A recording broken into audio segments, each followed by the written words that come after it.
Don't touch that dial. You're tuned in to the Dread Podcast Network.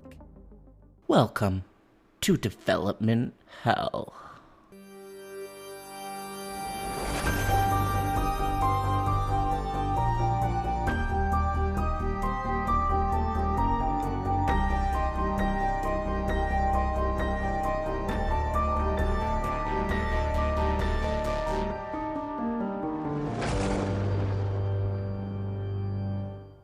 For every horror movie that hits V.O.D, countless others end up D.O.A.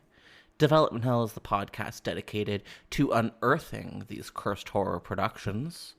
We're going to find out what went wrong, and then decide if these titles still stand a shot at the green light. I am your host, Josh Korngut.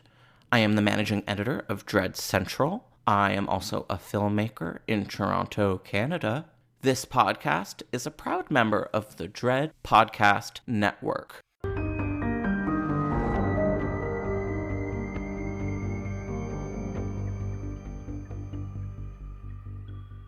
I mean, I really thought we were going to be able to drive into camp, but it was really weird how that bridge was just like completely destroyed, forcing us to walk through these pretty quiet, spooky woods all by ourselves. I wasn't expecting this. It's a very Evil Dead 2, that bridge. Very Evil Dead 2. Oh, hey, we've made it to camp. I'm so excited. We're going to get to, make s'mores, and we're going to take care of weird kids. We're going to get to go canoeing. Josh? Jinx? Do you see that sign over there? You see what it reads, Josh? How much research did you do about this place before we actually showed up? Go ahead, read that sign to me. Hold on, I'm taking it down, and it says camp is canceled.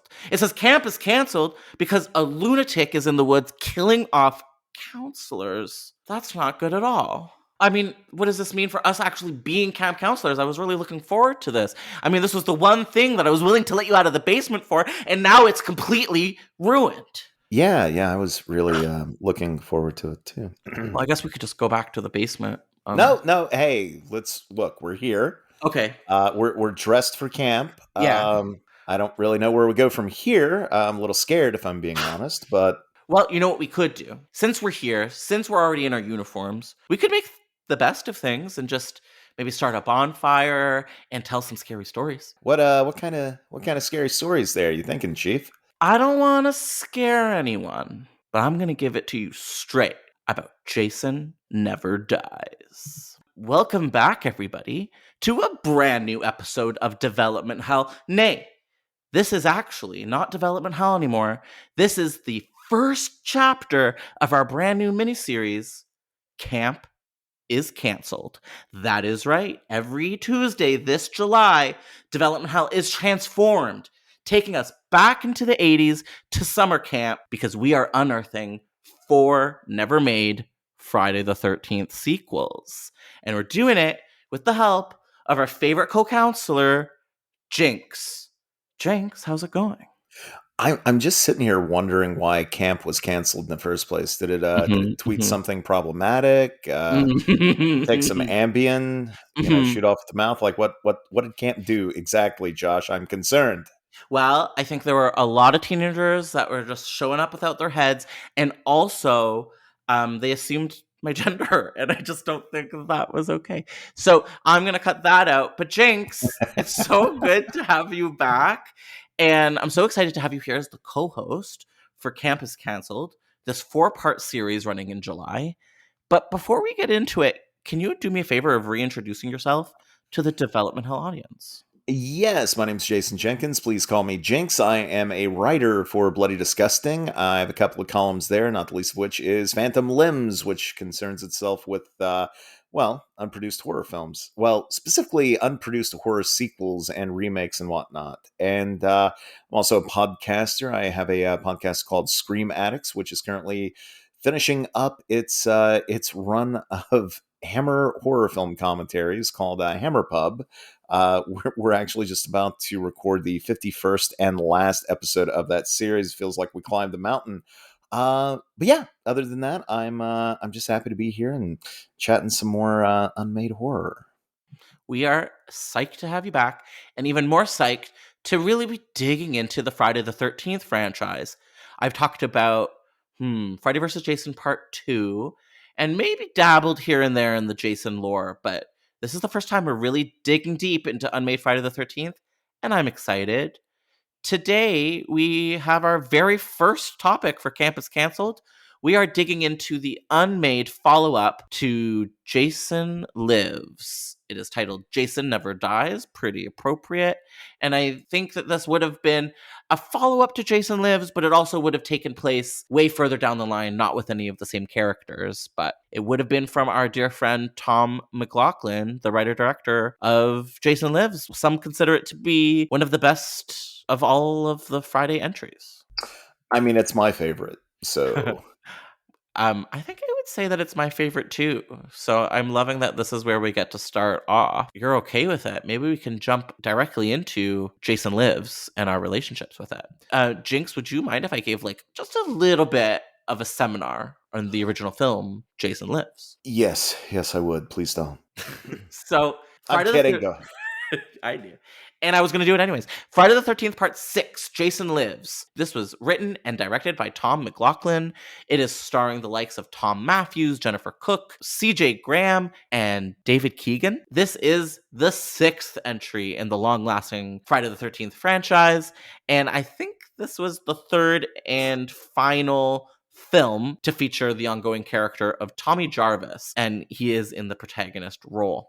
Jinx, I'm wondering if you would be able to sort of give us a little bit of a history, a little bit of a backstory on Tommy Jarvis in the Friday the 13th lore, and sort of how he gets to where he is in this film. Sure. So Tommy was I wouldn't say last seen. He was initially seen as a young man, kind of perfect monster kid age in the 4th Friday the 13th movie. He was played by Corey Feldman, long before he was Corey Feldman.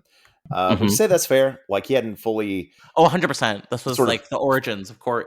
Yeah, he hadn't fully Feldmaned yet, so this was like nascent, young Corey Feldman, as it were. And he's a kid who loves monsters. He loves making masks and whatnot. He's a fun kid, and if you were a youngster in the 80s growing up on, maybe not watching these movies from beginning to end, but if you were anything like me growing up on watching them from around door jams and corners and from behind pillows, seeing a kid this age sort of not merely surviving Jason, but taking him on head first, there's this weird sort of kid wish fulfillment of being able to, love monsters, but also tackle the scary stuff and, best it, as it were. Although it's more than a little disturbing when in the climax, he shaves his head to look like baby Jason, and he goes at the villain with a machete and chops him into Gru, as it were. It's wild. That is a crazy ending to the 4th film that maybe doesn't get enough credit for how outrageous it is. And you get to that ending, and with Tommy, you get the feeling that, it's very Halloween 4 with Jamie Lloyd. You get the feeling that, okay, this is where the franchise is going to go. We got this crazy kid, and he's going to grow up to be sort of the masked slasher's successor as the villain of the franchise. And then you get to Friday 5, and sure enough, he's grown up. He's twitchy. He's, nervous. He's kind of crazy acting. He's hot as hell. I'm sorry to interject. And he is, I do not know the name of the actor who plays him in Part 5, and it's amazing to me that he is actually played by a different actor in every installment that he appears in. But yeah, he is played very damaged in Friday 5. And by the end, he's ultimately kind of the hero. It's revealed that the killings were not carried out by Jason, but by a guy whose son was killed. He was dressing up as Jason. He somehow, some way found a great bald cap / mask / Jason hockey mask to plop onto the front of it. Like, well done, Roy. Good job. Yeah, and I like the little blue accent, so the real fans will know the difference. Yeah, exactly. But weirdly enough, at the very end of that movie, once again, Tommy is set up as a potential villain when he pops out from behind our final girl wearing the mask and, brandishing a pointy weapon. And it's like, okay, so is Tommy going to be the villain in the next movie? And by the time we get to Friday 6, I would say arguably, yeah, Tommy is the villain, because you know what, Josh? If he had just left Jason's ass in the ground, how many people might not have died? How many sequels might we have been spared had he not tried to dig Jason up and do whatever the hell he was going to do? You know, what did he think he was going to accomplish It's there? very animalistic, this moment with Jason in the ground where he goes, so he goes with his buddy. It's very Frankenstein, which I love so much, the intro to Jason Lives. And he just needs to know that Jason's underground and dead. And so him and his bud unearth Jason. He's all maggoty and gross, and Tommy takes a big metal rod and just starts hacking him up further again. And there is something awkwardly, like, I don't know, the way when he really starts going at Jason, there's something about it that's like kind of sad and kind of like awkward, and you're like, oh, he's losing it.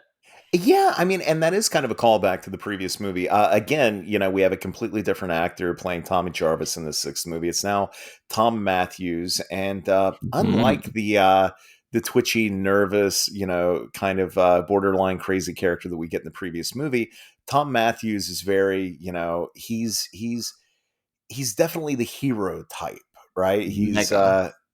he's kind of you know, God, how would you describe him? Like He's stoic and he's like anti-hero energy kind of, and yeah, I guess, you know, brooding. he's like the superhero version almost of the previous Tommies that we've seen, you know. Very He's superhero. and Batman so vibes. kind of, yeah. And so this opening sequence is kind of cool. It kind of marries what we know of Tommy from the previous installment to, you know, who we'll eventually know him as, which is the more standard Hollywood hero type in the movie. Yeah. And which is cool, you know. But yeah, Tommy is kind of a fascinating character to me, and it's amazing to me that he never popped up in any of the other I will say in canon films. Of course, there There's a are lot some. of fan films. Yeah, there are fan films that I believe Tom Matthews even came back for one of the Womp Yeah, Stomp yes, he movies. did. Yes, he did. But he also came back. I think he came back for the video game. Am I wrong? Because the Oh, characters in the video game. right. I don't know if they definitely got his likeness for it. I don't know if, you know. I think I'm pretty sure they got him back to do voice work and stuff for it too. And you know, like even in the later movies, I mean, how do you not do a riff on Tommy Jarvis in like the 2009 movie, you know? I Or know that would have I been just so cool if Jared Padalecki like had like encountered Tommy Jarvis and like Tommy Jarvis sort of like helped.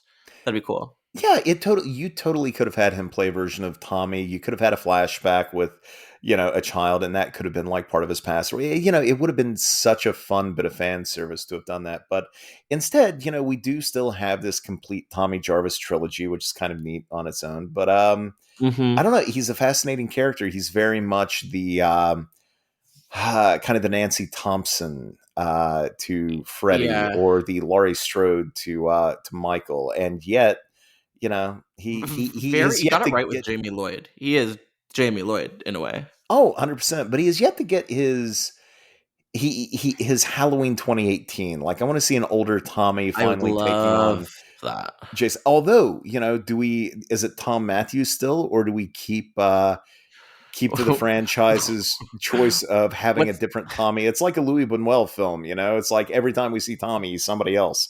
who was in So, Halloween Kills? Michael something, uh, the bald guy, and he's that famous from was the '80s. Tommy Doyle. Tommy Doyle. Tommy Doyle, yeah. Whoever they got to play Tommy Doyle as an adult, that's who we should get for. Oh, well, no. No, That's that's what I've been okay. envisioning. Let me have my vision. So I Give think me age. I don't know if the age works out or not, but give me like somebody like Devon Sawa, you know, as like a I could modern Tommy see Jarvis. that. Although the age definitely would not work out, but who cares? It But wouldn't. I could definitely see that. Although, you know, we're going to get into it a little bit later, but the sequel that Tom McLaughlin was thinking about was only going to set it in the 2000s. It wasn't going to bring it all the way till now, in which case I think a Devon Sawa would be a perfect choice for Tommy Jarvis, although he was never going to be in Jason Never Dies. Would I be able to sort of wrap up the basic plot for Jason Lives for those who maybe aren't super well aware. Sure.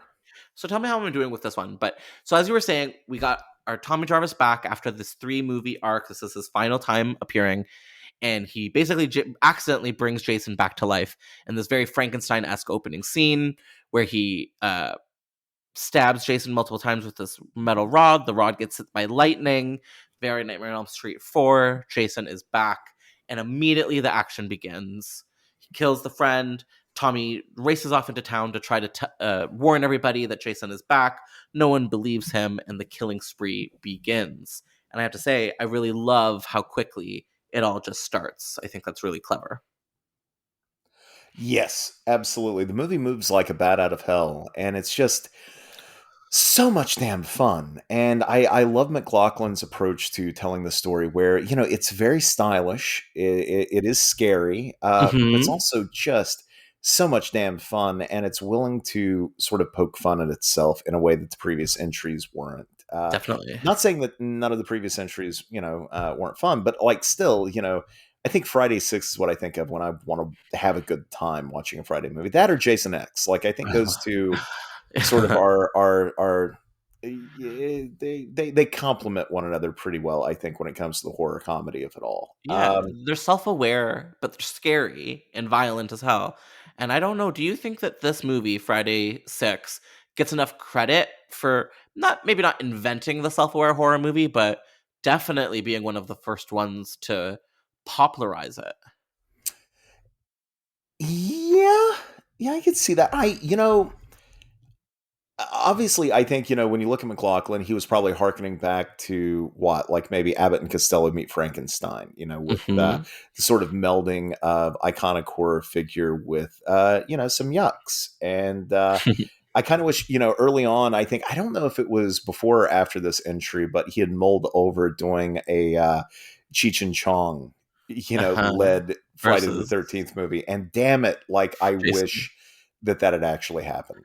Me too, because neither of them would die. It would have been so funny. Yeah. And I think there would have been something really, really just fun about that. And I wish that existed. But I think what he ultimately gave us with Jason Lives is still something that, again, it kind of takes the piss out of movies like this, but still allows us and invites us to have fun with it. And I kind of love it for that. And for that reason, I wish we had gotten more from him. I wish he had returned and had done more Friday movies. I would love to see what his own personal trilogy might have been. Or if he, indeed, back then, if he continued working on these movies in the 80s, would he have brought Tommy back? Who knows?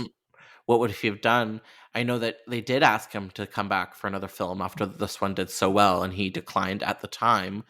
I also believe I've heard him say in interviews that he had been offered Scream. Does that sound familiar? And turned that down too, because he believed that he had already sort of succeeded with the self-aware horror satire. I would love a list of all of the people that were offered Scream back in the day. That's a good podcast. Because it's so many different movies that might have been made from that script. And it's hard to imagine, at that point, the Wes Craven wasn't necessarily the obvious choice for material like that. No, it was a comeback for him. Yeah, absolutely. And my goodness, what a comeback it was. So no, I could totally see Tom McLaughlin having tackled Scream back in the day. And I think he probably would have done an amazing job with it. But yes, it would have been different, but it would have been something. Yeah, absolutely. But it's weird with Friday 6. I note this is my favorite Friday movie, but for the longest time, it was one of the few Friday movies that I even liked. For the longest time, I always held that, Friday 6, Jason X, and Freddy versus Jason were the only Friday movies that I enjoyed. Wow. There was something about the franchise. Take.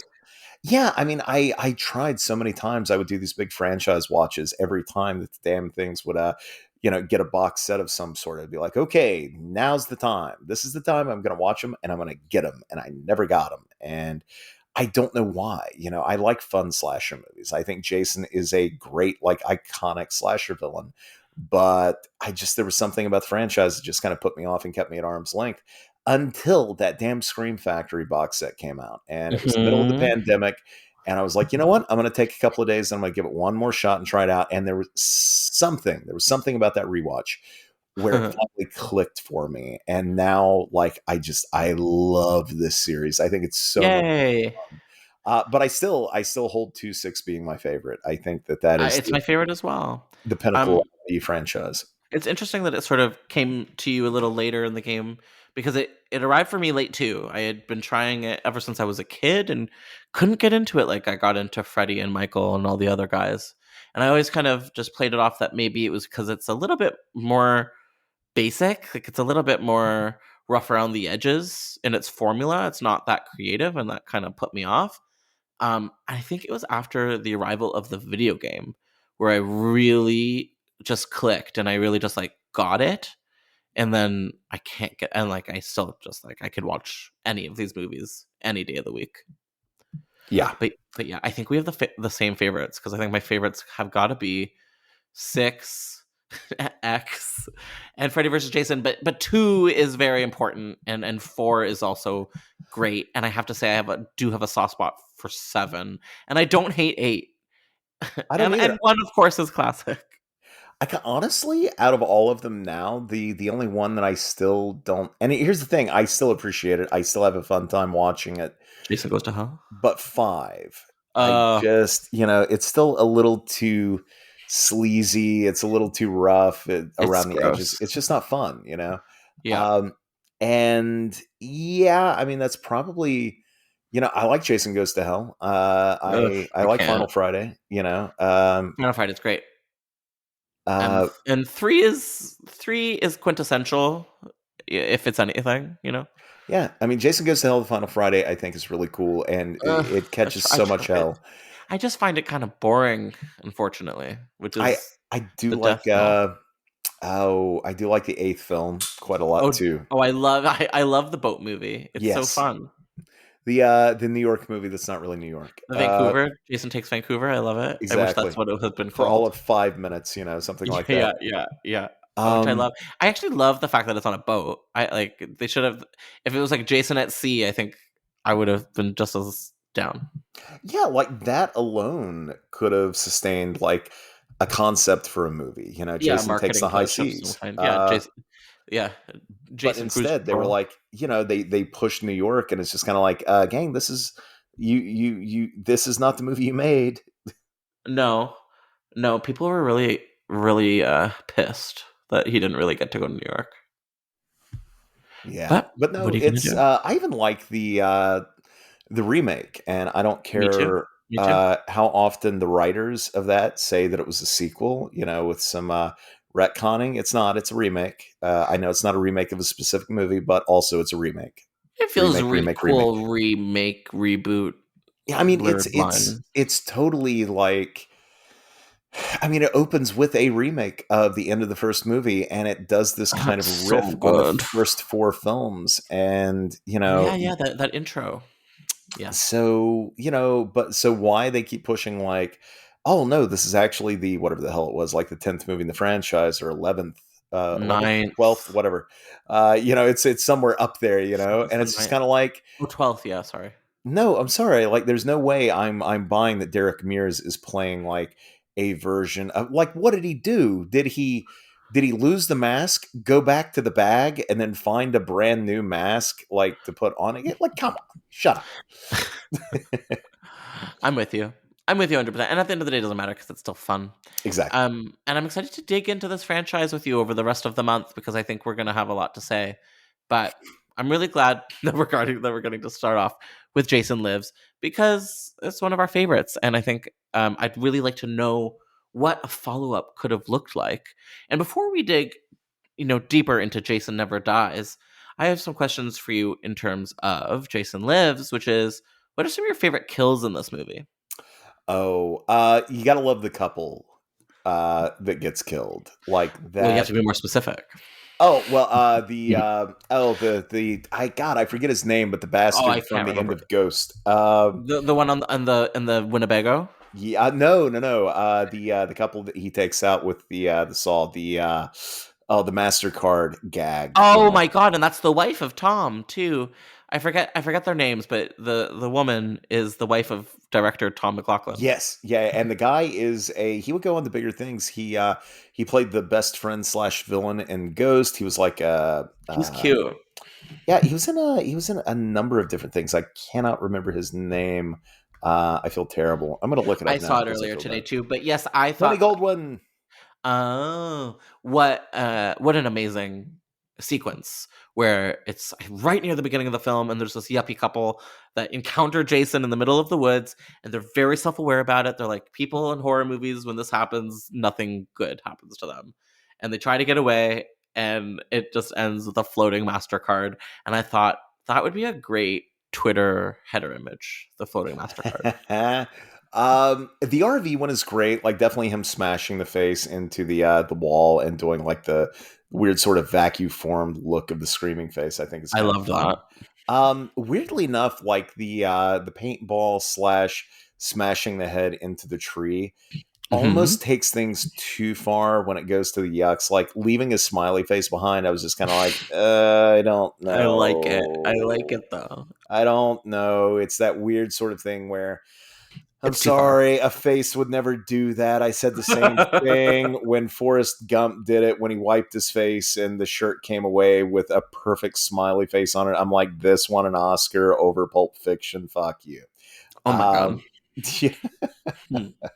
I'm with you Um, though. It's a line. It's a difficult tone to straddle, and it straddles it very well. But there are specific moments that kind of take it a little too far. And yeah, that weird executives playing paintball in the woods is one of those moments. yeah, I mean, I even like that sequence. It's just, man, it's all about the smiley face for me. The That's what misogyny makes it. man was so familiar looking, right?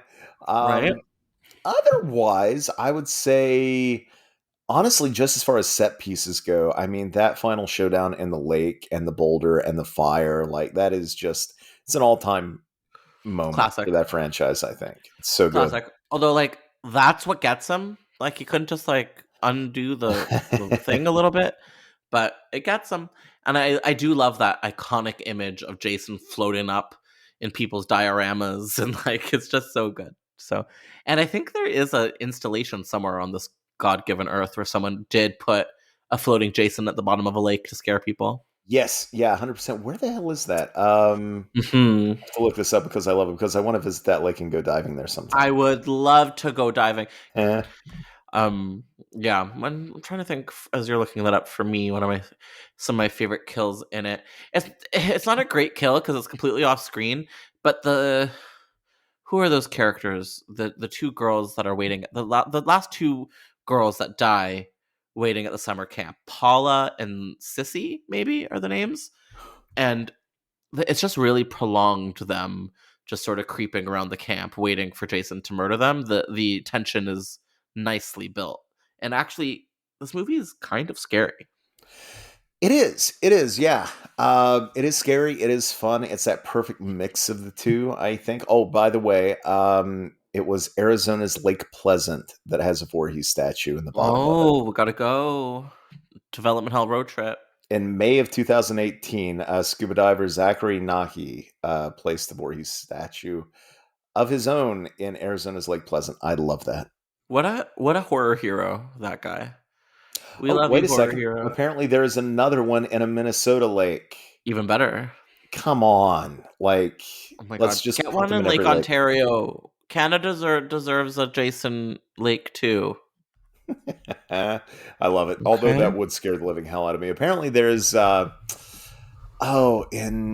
it Matawan in New Jersey, the lake where back in 1916 or 17 there was a real great white shark that had flushed like 1.5 miles inland from the ocean into a small tidal lake, Oh and my it killed god. a young boy and somebody who tried to save him there. And I think there's actually like an installation at the bottom of the lake of a shark in the bottom of it, and it's like, isn't that in bad taste? That's Like, isn't that? weird. I do remember hearing about that recently and thinking, ouch. Um, that is totally in bad taste. It's kind of funny though. You know, it'd be kind of cool if someone did like a gigantic Lovecraftian tentacle monster at the bottom of a lake I love it. and like didn't tell anybody about it. Love it. I love it. I wish they would. I And wish that they would too. we need to do it if they don't. You and I, installation artists, This is what podcasting is all about. Jinx, do you feel comfortable? Do you feel ready for us to explore Jason Never Dies in a little bit more detail? Yeah, what the hell? Let's give it a shot. We've been talking about the man, the legend for a little while now, but I was wondering, could you tell me a little bit more about who Tom McLaughlin is? Is that something you're comfortable with? Sure. So Tom McLaughlin is a writer and director. He is also a musician. A hell of a nice guy. He has directed, amongst many other things, movies such as One Dark Night. He did Date with an Angel, Fairy Tale: A True Story, The Unsaid. He's done loads of television work, including stuff for Steven Spielberg's Amazing Stories. He did some Freddy's Nightmares, Friday the 13th the series, which I think is pretty cool. He directed Sometimes They Come Back, the Stephen King adaptation, which is Oh, pretty really? damn good. So no, he is, and plus he's directed loads and loads of like television films, and not necessarily all genre stuff either. Like I think he directed some stuff for maybe like Lifetime, I think. Classic. Why not? But yeah, and so no, he's a hell of a filmmaker. He's a hell of a storyteller. For the life of me, I don't know why he doesn't sort of get the same accolades as a filmmaker that some of Mm-hmm. the usual suspects that we always talk about. And maybe that's down to the fact that he didn't direct loads of horror movies back in that period. But I mean, so far as what his abilities were, I feel like that's a guy that some studios cough, Blumhouse cough, or, somebody like them should maybe be looking at to bring back and sort of give him another opportunity to direct for the big screen again, because I think he would probably kill it. Um, from my readings, so you did a pretty in-depth article in Phantom Limbs about his never made follow-up to Jason Lives, Jason Never Dies, and in it he was talking about how he was approached to do a possible follow-up back in 1986 after Jason Lives was super successful. Can you tell me what his response to that was back in the day?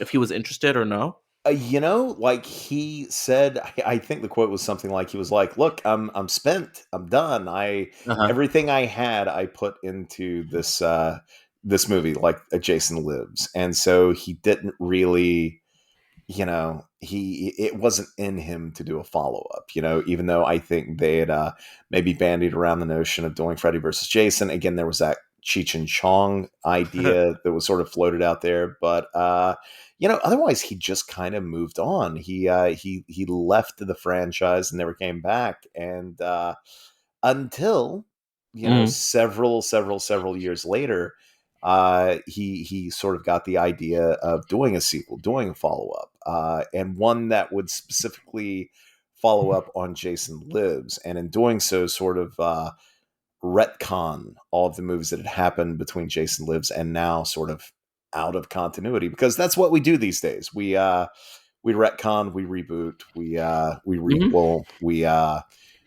we sort of wipe away the more objectionable entries that we don't want We to deal reuse, with. reduce, and we recycle. Exactly. hmm Um, I don't know if it's going to be too blunt force trauma to just get right into it, but I was remember reading in your article that this was going to bring the Friday the 13th franchise into the 2000s for a period piece. I'm just wondering what was Jason Never Dies going to be about? Is that something I can just ask?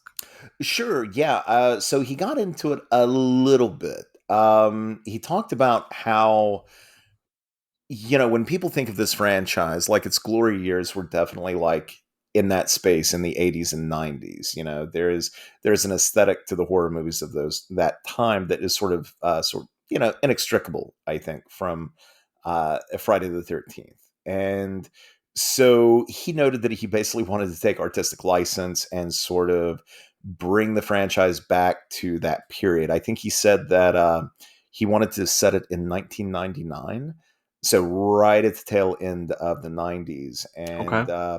yeah, he kind of wanted to set it in this period to sort of play on the paranoia that was in the air from the millennium and Y2K and all of those things. Like, it wasn't going to delve directly into that stuff, but it was just going to add a nice backdrop for the story that he wanted to tell. And apparently his tale was going to follow a group of Catholic high school girls, kind of misfits, who, they're being held back a year. They were going to go on a Catholic retreat during the Thanksgiving holiday weekend, and they get snowed in, or rather the road gets snowed in, and so they have to sort of divert away, and they wind up at this alternate camp, which is a stone's throw across Camp Crystal Lake.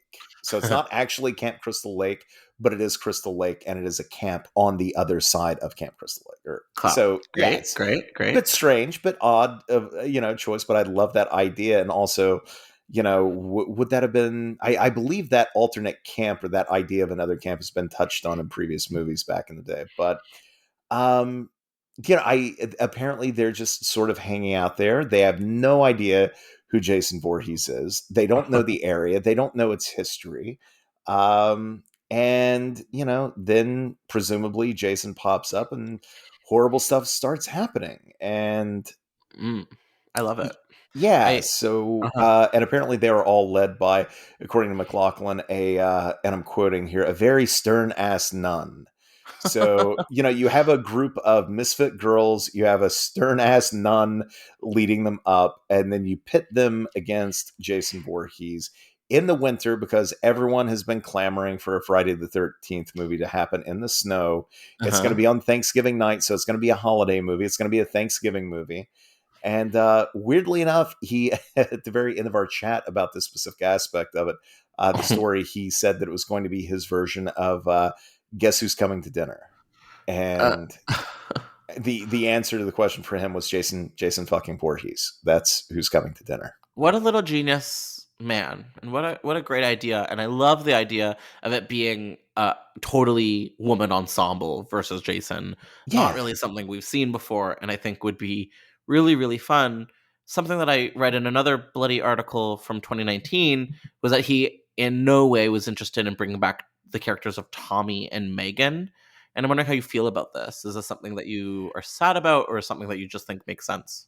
I get it. Like, it makes sense. For one thing, like the practicalities of, yeah, if you're going to set it in 1999, but we're in 2021, 22, you're not going to be able to get those actors back and have them pass as just being a little over a decade older. Then again, considering the franchise, they might very well have simply recast, but there's something a little unsatisfying, about that. I think, if you were having Tom McLaughlin direct the Friday movie where Tommy Jarvis and Meg pop back into it, but we're not going to have the actual actors playing those roles, it's just kind of like, Why follow up Jason Lives? yeah, I mean, Then why make it a follow up? well, that's the thing. I think it's only a follow up. From what he was saying, I think it's only a follow up in the sense that it's Jason Voorhees and it's Tom McLaughlin, and that's it. That's And the him. title is sort of yeah. It feels like follow on. Jason Lives, Jason Never Dies. One wonders if the movies were only ever meant to be companion pieces, but would there have been a third movie? And if so, what would that title be? Who knows? But I don't know. Jason Never Dies, though, is a pretty great title. So is Jason Lives. I guess, if you did Jason Lives, Jason Never Dies, and then just, Jason dies, Yeah, or Jason Dies. I remember him saying something, I don't know if it was to you, about how there was originally Jason Lives was originally going to be titled Jason Has Risen, but they were too scared of freaking out Jesus people. Yeah, that probably would have, especially, things were so touchy back in the day, and one has to imagine that it would stir up that same sort of base again if he wanted to do a title like that. And I know it was back in the 80s too. I do love these it, movies though. were catching all sorts of hell anyway. So Yeah, if he had called it that, it probably would have been not great for him or Paramount. Jason Christ. No, I should cut that. Probably Okay, not. Probably I will not. cut that from this. But no. So yeah, I don't think he saw it as a follow up in the sense that it's a direct sequel, but Mhm. it's just him sort of playing in that world again. And the titles, there's kind of a continuity there, but that's it. That said, with the day and time that we're living in, you can't tell me that Paramount or whatever studio, New Line or whoever the hell would own these rights, wouldn't come to him and say, okay, look, Tom, mid-credits scene. Bring back Tommy, you know? Like, it would totally happen. They would pop up at some point. Yeah, I think it would be, I think it would actually be great if they somehow get on the radio and the only person that hears, just like in the video game, is Tommy Jarvis, and he's like living with his sexy girlfriend Megan, and they're like, well, gotta go help the girls.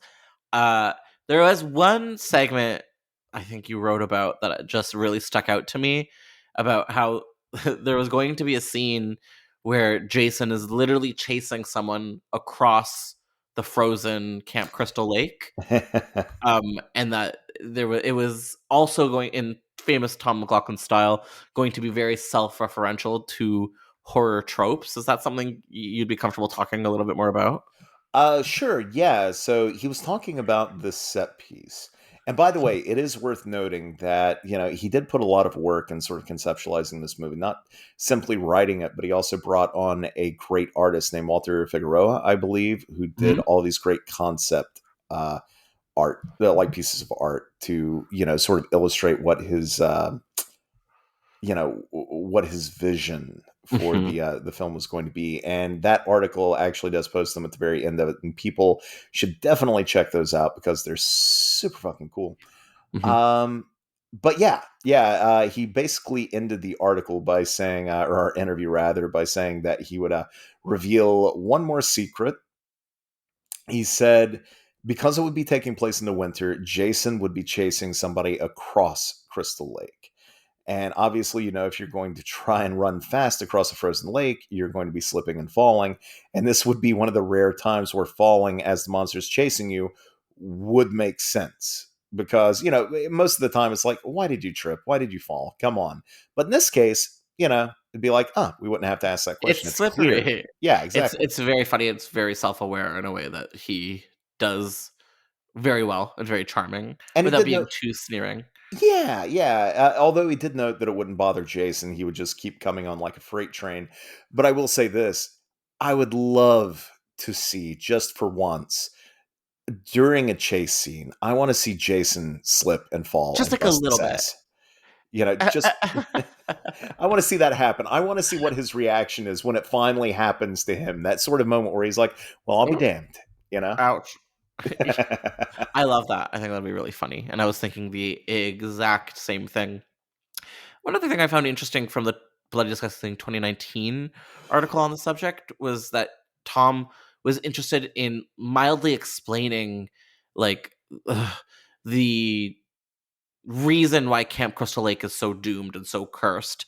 And I think he gave a kind of like quasi pet cemetery, the soil is evil explanation, which if you get a little bit too deeply into can sort of lead towards like indigenous reasoning, but I don't think they wanted to go there. But I do think it would be kind of cool to give it a bit of a pet cemetery vibe and give an explanation to like why this whole area is just so evil and cursed, not just because of Jason. Yeah, I mean, I do love that idea. And what's funny is that's not the first time that somebody actually sort of investigated that as a Mm. notion. There was a great comic book series put out by, I believe, Wildstorm Press back in the mid aughts, and it was called Badland. And it did this sort of Godfather 2 thing where it was part prequel, part sequel, where we see, a typical Friday the 13th movie where Jason is going after people who are, for whatever reason, at this point, come on, people, stop going to fucking Camp Crystal Lake. Just stop it. But they're there. He's chasing them. Bad Mhm. things happen. But also, there are these other stories from times past where other horrible things happen on this land. So the notion that there is a curse there was sort of trotted out, and that Jason, rather than being a standalone villain, he is just another aspect of the curse of this land, which I think is really cool and really kind of fascinating. And I think in McLaughlin's hands, it Mhm. would have been, really well done, and something that could have, made his sequel all the more special. Mhm. Totally, because he really straddles the line between scary and tense, but also self-aware and kind of satirical. So I think he could have done both quite nicely again. Um, and I think that brings us into conclusion territory. And I'm wondering, Jinx, do you think that there is a world where we're going to get to see either Jason Never Dies or just another Tom McLaughlin Friday the 13th? Are we ever going to see another Friday the 13th at all? Oh my God. Who I know. knows? Who knows with the lawsuit? Who can say? Honestly, like, I think we should. I absolutely think we should. Like, the moment those rights issues get sorted out, go to the guy who made one of the best. Let him take another shot at it. Give him a decent budget and let him kill it. Like, that would be amazing. But part of me feels like they're not going to do that. They're going to do, like, very modern, very slick and sleek, very platinum dunes, even though you can't very well say that that's modern. That's 13 years ago now. Whoa, that's so That we got that long. remake, but I just feel like, with a lot of the different takes they were developing over the years, it seems like they're wanting to keep it grounded and keep it super scary and grim. And McLaughlin, that's not really his bag. He wants to harken back to the fun days. And I get it if they don't go with him, but I really wish they would, because I think he would sort of recalibrate the franchise in a way that it sorely needs and will need if it finally, get some life breathed back into it. But if you were given like the budget and the keys to either give a new Friday movie to Tom McLaughlin or Ronnie Yu, who would you go to? McLaughlin. Sorry. Yeah. McLaughlin. Although I wouldn't be able to answer right away, but I think I agree. I will. McLaughlin. And here's the thing, Ronnie. I don't even hate, like, I think Freddy versus Jason is an absolute blast. I think Ronnie Yu Masterpiece. is, he's a hell of a shooter. He is, but no, give it to McLaughlin. Like, especially considering that he's already developed it. Like, this is something that he's been cares thinking about. about. This is something he's been crafting on his own, waiting for his chance. I don't think Ronnie Yu is out there anywhere. He's never thought about Jason a second after that movie came out. I'm not sure he was thinking about Jason when he made the movie. No, and it is why it works. Yeah, I mean, but it is kind of what it is. I think McLaughlin loves that world. He loves that character. I love that he was honest back in the day, rather than cashing a quick paycheck and just churning out sequel after sequel. He told them, like, look, I'm kind of done at the moment. But now that guy has a solid idea. He has set pieces in mind. Give the man the money and let him turn in some gold. I think he really would. All he would need is like $8 million to make this work. If he only needs 8 million, give him 16 and stand back. Oh, that would be beautiful. Blum, listen, help us out, Daddy Blum. And then let him, craft a Friday trilogy. Let Jason Never Dies do the. You know what? Talking about, like, a group of misfits stuck in the woods against, like, a supernatural evil set in the 90s. Damn it, if Yellow Jackets is getting all sorts of love these days, and it should, because it's an amazing show. Good. Let McLaughlin do his 90s set Camp Crystal Lake horror movie. Come on. Like, that'd be cool. Let him do a trilogy. Do the first movie set in the 90s, and then do the next two set in the present day. Age the girls who survived from the 99 movie up to, like, 2022. Bring back Tom Matthews as Tommy Jarvis. And just watch the money roll in, Blumhouse. Come on. Definitely, 100%. I'd be more interested in that than the Exorcist trilogy. So we will see. What Exorcist trilogy? Are you joking? Maybe. Jinx, now that you're free and out in the wild, where can people find you online? So you can find my writing at Bloody Disgusting. You can find my podcast at screamaddicts.com or any of your favorite places to get podcasts. Otherwise, you can find me on Twitter. It's at Jinx1981. That's JINX1981. I'm on Instagram posting all manner of weird, spooky shots. That is JINX740941. And just give me a yell, people. Come on. All right. And, since we're here, since we're in the woods, I think we might as well just stick it out at camp, just the two of us, till the end of July, because, what else do we have to do? Oh, I'm waiting till you fall asleep and then I'm escaping, sir. That's what you think.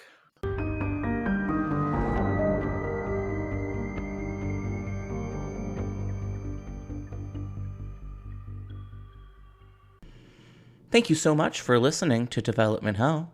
If you enjoy this podcast, then please do us a major favor of leaving us 5 stars and writing a positive review.